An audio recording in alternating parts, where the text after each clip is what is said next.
नमस्कार किसान साथियों। इस वक्त तक सरसों की बालियां लंबी चौड़ी हो गई है। उनमें घनी घनी फलियां लगी हुई है। किसान प्रायः यह सोचकर निश्चिंत हो जाते हैं कि उनकी फसल तो बहुत अच्छी लगी है, परंतु किसान भाइयों ध्यान रहे, यही वह समय है जब एक गंभीर बीमारी फसल पर हमला करती है। हालांकि वास्तविकता यह है कि ठीक इसी समय पर फसल में एक गंभीर बीमारी फंगस पनप सकती है, जो उत्पादन को लगभग 60% तक घटा देती है। अतः बालियों के भर जाने के बाद भी सावधानी रखना अत्यंत आवश्यक हो जाता है। हेलो किसान भाइयों, आप लोग कैसे हैं? आज हम आपको सरसों की खेती कैसे आप बहुत अधिक उत्पादन ले सकते हैं, उसके बारे में पूरी जानकारी देंगे। इस वीडियो में हम आपको फंगस की प्रारंभिक पहचान, फंगस का उपचार व बचाव और घनी सरसों में इसका स्प्रे कैसे करें और पाले से बचाव करना बताएंगे।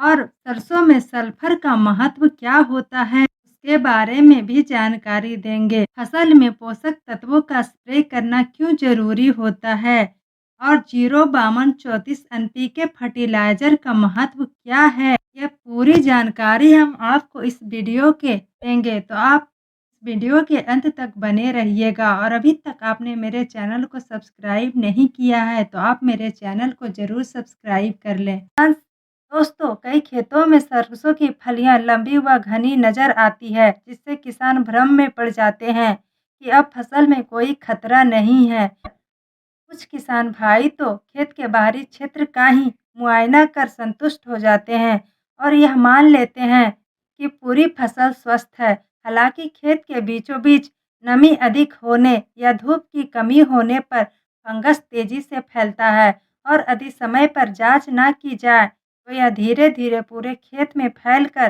भारी नुकसान पहुंचा सकता है। फंगस की बीमारी शुरुआत में आसानी से दिखाई नहीं देती और पौधे अंदर से ही संक्रमित होने लगते हैं। जहाँ जहाँ नमी अधिक होती है, वहाँ फंगस को पनपने का बेहतर वातावरण मिलता है। बाहर से फसल हरी भरी दिखती है, परंतु अंदर ही अंदर यह बीमारी फैलकर फलियों को ठीक से विकसित नहीं होने देती। परिणाम स्वरूप कटाई के समय वास्तविक उपज अपेक्षा से बहुत कम रह जाती है, जिससे किसान को आर्थिक नुकसान उठाना पड़ता है। बीमारी को रोकने के लिए किसान भाइयों को नियमित रूप से खेत के भीतर तक जाकर निरीक्षण करना चाहिए। यदि कहीं भी फसल के पत्तों पर धब्बे, फलियों पर सफेद आवरण या पौधों में अस्वाभाविक लक्षण दिखाई दे, तो तुरंत कृषि विशेषज्ञों से परामर्श लेकर उपयुक्त फफूंदनाशक दवाओं का छिड़काव करना चाहिए। साथ ही संतुलित उर्वरकों और उचित जल निकासी की व्यवस्था से पौधे स्वस्थ रहते हैं और रोग फैलने की संभावना कम हो जाती है। अब हम आपको फंगस की प्रारंभिक पहचान करना बताएंगे। जैसे ही सरसों में फंगस लगनी शुरू होती है, किसान भाइयों, वैसे प्रारंभ में पहचान करने के लिए पौधे के निचले पत्तों पर ध्यान देना चाहिए। इन पत्तों पर बहुत बारीक सफेद से बिंदु नजर आने लगते हैं, जो कि खेत के अंदरूनी भाग में अधिक दिखाई देते हैं, क्योंकि वहाँ नमी ज़्यादा होती है और प्रकाश कम पहुँचता है। यदि आप पत्ते की उंगलियों से रगड़ेंगे तो एक सफ़ेद सा पाउडर हाथ में लग जाएगा, जो बाद में काले धब्बों का रूप ले लेता है। यही धब्बे आगे चलकर फलियों को प्रभावित करते हैं और पौधे कमजोर हो जाते हैं। इससे दाने भी चमकदार व मोटे ना बनकर बारीक और हल्के रह जाते हैं। प्रायः उन जगहों पर लगती है जहाँ नमी की मात्रा अधिक रहती है और सूरज के प्रकाश की किरणें पौधे के नीचे तक नहीं पहुँच पाती। घनी सरसों के बीच का भाग ऐसा ही वातावरण बनाता है। यदि किसान भाई बाहर से ही खेत देखकर निश्चिंत हो जाए तो संभव है कि अंदर फंगस फैलती रहेगी और समय रहते उसकी रोकथाम ना हो पाए। अब हम आपको फंगस का उपचार व बचाव करने बताने जा रहे हैं। किसान साथियों, फंगस को रोकने के लिए 2 प्रकार की फफूंदनाशक दवाओं का उपयोग कर सकते हैं। पहला सिस्टमिक और कॉन्टैक्ट फंगिसाइड। पहले फंगिसाइड के रूप में कार्बेंडाजिम और मैनकोजेब का मिश्रण उपयोग किया जा सकता है। इन्हें पाउडर के रूप में 2-2 ग्राम प्रति लीटर पानी के अनुपात से मिलाया जाता है। आमतौर पर प्रति एकड़ लगभग 700 ग्राम मैंकोजेब और 700 ग्राम कार्बेंडाजिम की ज़रूरत होती है। इस प्रकार मिले हुए घोल का छिड़काव पौधे पर करने से फसल को दोहरी सुरक्षा मिलती है, क्योंकि कॉन्टैक्ट फंगिसाइड पत्तियों पर लगी फंगस को खत्म करता है, जबकि सिस्टमिक फंगिसाइड पौधों की जड़ों तक पहुंचकर आंतरिक रूप से फंगस का अंत करता है। यदि यह छिड़काव समय पर और ठीक तरह से किया जाए तो फसल पर लगे रोग को काफ़ी हद तक नियंत्रित किया जा सकता है। अब हम आपको बताने जा रहे हैं कि घनी सरसों में इसका स्प्रे कैसे करना चाहिए। बहुत से किसान भाई सरसों की अत्यधिक घनी फसल के कारण छिड़काव नहीं कर पाते, क्योंकि पौधों के बीच में घुसना मुश्किल हो जाता है। ऐसी स्थिति में मार्केट में कुछ ऐसे फंगिसाइड उपलब्ध है जिसका उपयोग करके जड़ के माध्यम से दवा पहुंचा सकते हैं। इसके लिए लगभग 3 मिलीमीटर दवा को प्रति लीटर पानी में मिलाकर उसी तरह घोल तैयार करना पड़ता है जैसे ग्लूकोज मिलाया जाता है। इसके बाद इस घोल को पौधों की जड़ों तक पहुंचाने के लिए पानी देते समय धीरे धीरे खेत में डाल दिया जाता है। यह दवा चूंकि सिस्टमिक होती है, इसलिए जड़ के माध्यम से पौधे के तने व पत्तियों तक पहुंचकर फंगस को नष्ट करने में सहायता करती है। इस विधि से उन स्थानों पर भी उपचार संभव हो पाता है जहां स्प्रे करना संभव नहीं होता।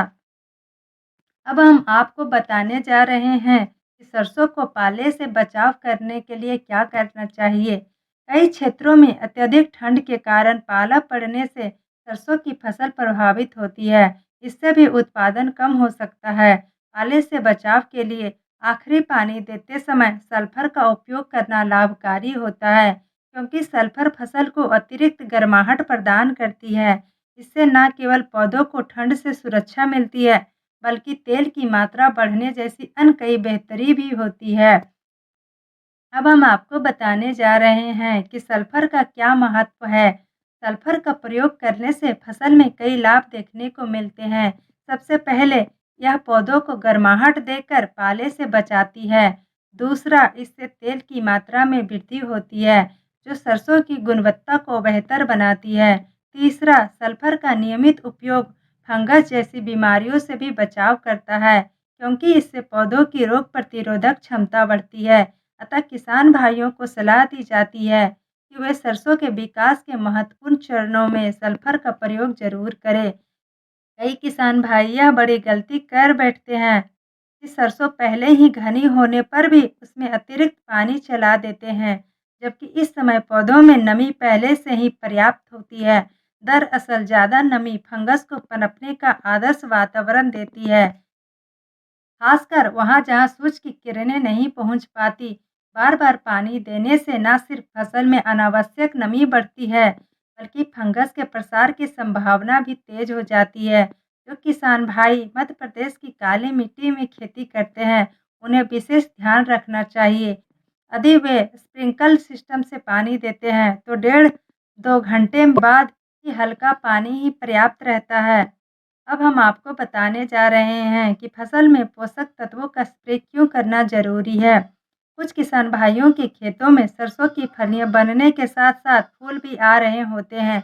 ऐसी स्थिति में यदि खेत में आसानी से चलकर स्प्रे किया जा सकता है तो तो 05234 जैसे उर्वरक का छिड़काव करना बहुत फायदेमंद होता है। केवल पानी में मिलाकर डालने से आधा ही लाभ मिलता है, क्योंकि असली फायदा तब होता है जब यह उर्वरक पत्तियों पर पड़ता है। पत्तियों पर पड़ने के बाद प्रकाश संश्लेषण की क्रिया के माध्यम से पौधे के भीतर पोषक तत्वों का निर्माण तीव्र हो जाता है, जो फलियों तक पहुंचकर दानों को मोटा व चमकदार बनाते हैं। अब हम आपको बताने जा रहे हैं कि 05234 NPK फर्टिलाइजर का महत्व क्या है। किसान भाइयों, 05234 में नाइट्रोजन शून्य होती है, जो फसल की ऊंचाई बढ़ाने की जगह फास्फोरस 52 और पोटास 34 पर मुख्य रूप से केंद्रित रहता है। फास्फोरस जड़ों को मजबूत करता है और पौधों के तन व फलियों के विकास में बड़ी भूमिका निभाता है। और दूसरी ओर पोटाश दानों में चमक लाता है और उनकी गुणवत्ता बढ़ाता है। इससे फलियां भरपूर बनती है और दाने बड़े तथा सुडौल आकार के होते हैं, जिससे उत्पादन में उल्लेखनीय बढ़ोतरी होती है। छिड़काव के लिए उपयोग में लाई जाने वाली टंकी यदि पहले कभी खरपतवार नाशक या अन्य दवाइयों के लिए इस्तेमाल की गई हो, तो उसे अच्छी तरह साफ करना आवश्यक है। सरसों में जब चलकर स्प्रे करना मुश्किल हो, तब भी अलग से कोई व्यवस्था करके 05234 का छिड़काव करने का प्रयास करना चाहिए। यह उर्वरक उन छोटी-छोटी फलियों और नए फूलों को भी पौष्टिक तत्व प्रदान करता है, जो सामान्यतः विकसित नहीं हो पाते। इससे लगभग 25% तक अतिरिक्त उत्पादन की संभावना बनती है, क्योंकि नए व कमजोर फूल फलियां भी मजबूती से दाने बनाने लगती है। तो आपको ये जानकारी कैसी लगी? आप हमें कमेंट करके ज़रूर बताएँ। हम आपको बता दें कि इस वीडियो में दी गई सभी जानकारी किसानों के निजी अनुभव और इंटरनेट पर उपलब्ध सार्वजनिक स्रोतों से एकत्रित की गई है। किसान भाई किसी भी जानकारी को अमल में लाने से पहले कृषि विशेषज्ञों की सलाह अवश्य लें और वीडियो अच्छा लगा हो तो लाइक करें और हमारे चैनल को ज़रूर सब्सक्राइब करें। हेलो